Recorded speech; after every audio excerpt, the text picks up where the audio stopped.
महामानव डॉक्टर बाबासाहेब आंबेडकर यांच्या जयंतीनिमित्त नाशिक रोड पोलीस स्टेशन येथे शांतता समितीची बैठक संपन्न।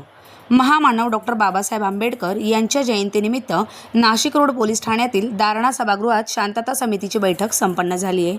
यावेळी पोलीस उपायुक्त किशोर काळे, सहाय्यक पोलीस आयुक्त डॉक्टर सचिन बारी, बिटको रुग्णालयाच्या वैद्यकीय अधिकारी डॉक्टर कांचन लोकवाणी, महावितरणचे सहाय्यक अभियंता सुरेश पाचंगे, मनपा अधिकारी यांच्यासह आदी मान्यवर व्यासपीठावर उपस्थित होते। बैठकीप्रसंगी नाशिक रोड परिसरातील 14 एप्रिल डॉक्टर बाबासाहेब आंबेडकर जयंती उत्सव समितीचे पदाधिकारी, कार्यकर्ते यांनी विविध सूचना मांडल्या। त्यात जयंती उत्सव समितीचे संयोजक भारत निकम यांनी AI तंत्रज्ञानाचा वापर करून महामानवांचे बदललेले फोटो होर्डिंग्जवर लावण्याबाबत चिंता व्यक्त केली व मूळ छायाचित्रांचा वापर करण्याची अपेक्षा व्यक्त केली। भारतीय संविधान हे जगातील सर्वोत्तम लोकशाही मूल्य जपणारे आहे।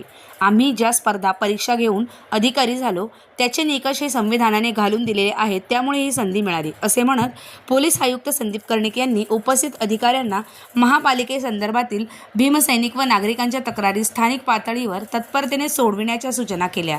14 एप्रिल रोजी नाशिक शहर पोलीस आयुक्तालयातर्फे पोलीस बँडमार्फत संगीतमय सलामी अर्पण करण्यात येणार आहे। AMP news Nashik road. AMP चॅनलला सबस्क्राईब करा।